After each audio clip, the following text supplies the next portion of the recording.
All right. So we are going to watch a sparring or a smoker bout from February of 2026.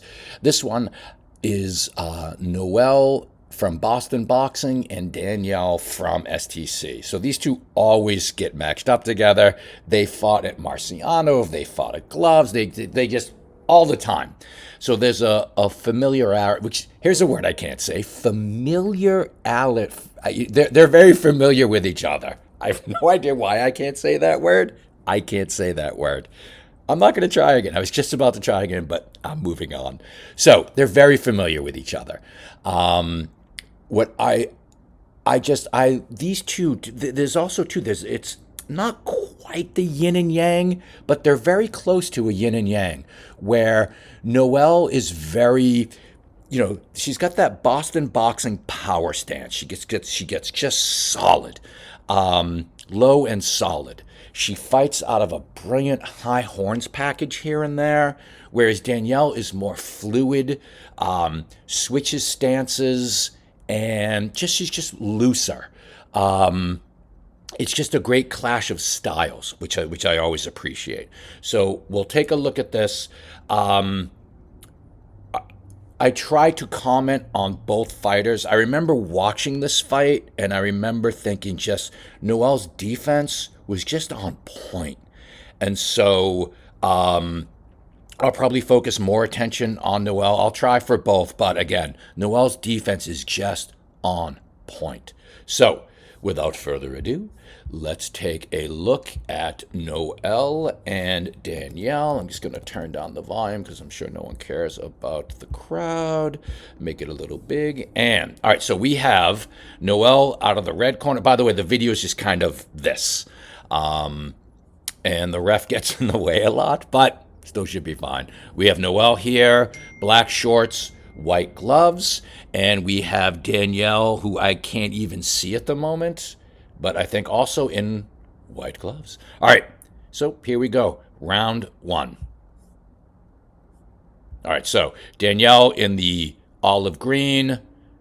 That's how you can. Anyway, here we go. So already you could see Noelle has a little bit of that high horns, which is for those high horns is when your hands are up either eyebrow height or higher. You can have extended high horns or they can be sort of glued to the head. So I always like Noelle in high horns. And you could see the little herky jerky sort of motion. Watch Noelle. Right there. See that little slip to the left? It's so fucking subtle and it's so great. Boom, little slip left. The only thing I don't like is the hands do drop after that, but it's just such a great little, just a quick, subtle slip left. And I like Danielle measures out with that beautiful jab. Beautiful jab. And I like, you could see they're both, before that entanglement happens, they're both measured with the jab. Those jabs don't connect. They're still thrown with purpose. We talk a lot about occupying space, jabbing at the air or jabbing at the gloves, and they both do that here, and it's just very smart and done very well. And I know I keep stopping and rewinding. Then the entanglement. So these entanglements favor Noelle, and I don't know, Danielle allows them to happen too often. So when we're in the 50-50 like that, they favor Noelle. What Danielle should do in those moments is wrap her up, because Noelle's going to work there. She's going to work on the inside, and she's not going to exit. And then Danielle exits, but I would say, at least to frustrate Noelle, would be to tie her up and let the referee and break her momentum. Noelle runs on momentum. She's just a nonstop moving machine. And that's not meaning she's punching and just coming forward. She's constantly head movement, rolling. There's just a lot of movement from Noelle. And if you break that movement and stop that momentum, you kind of freeze the kicker, or ice the kicker, I think is the expression, if you follow what I'm saying there. All right, let's go back. Now, what I would like to see here is now Danielle starting to throw that jab. But watch Noelle's defense. She just picks off these punches. And Watch that rear slip. So Noelle's going to be picking off, and again, I know I'm starting and stopping a lot. It's just there's just so much to unpack here. If you watch Noelle's hand defense and then the head movement, so she's physical, and then there's a brilliant pull, or it's a type of rear slip, but it's mostly a pull. So sometimes for lucky punchers, when we're doing our pull and then rear slip, when we do our bag work or our shadow boxing, this is why we do the pull. Because if you watch Noelle, she's not doing a rear slip, it's a pull. Right there.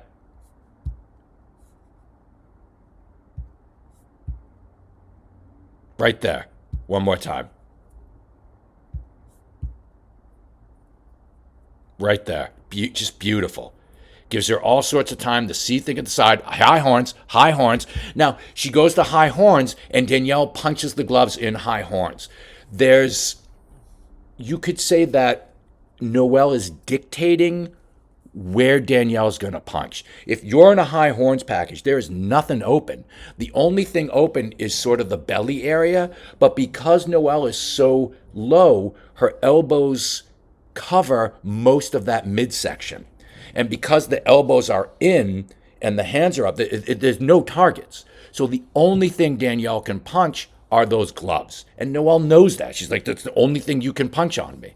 And rather get hit in the gloves than a clean shot in the face. And if you think about it, this is a game of points. So no points get scored. High horns. High horns.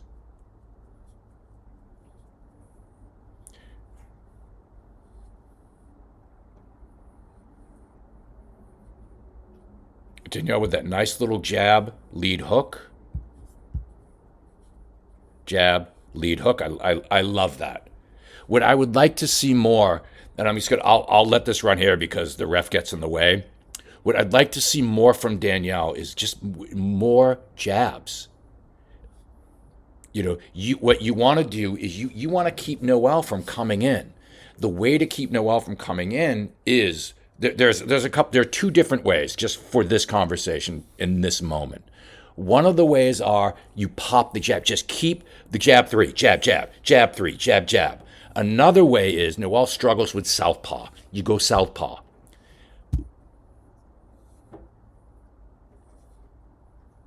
And Danielle's doing a great job with that, with the jab and the follow up too.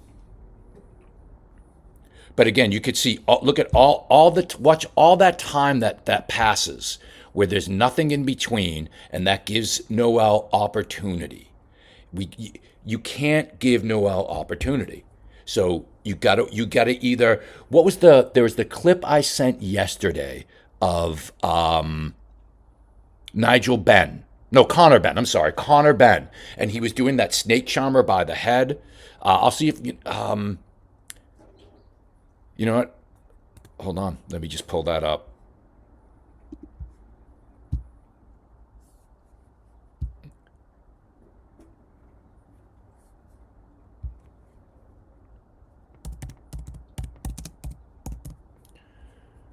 No, I just pulled that up yesterday. Connor Ben. Shit, what was the other guy's name? Was it? Damn it, this is eating into my time. Was it Ortega or Rivera? Let's see. It was just recently. It was a knockout. Nope.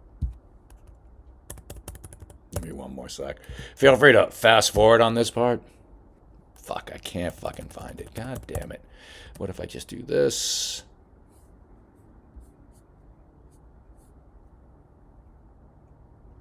Yeah.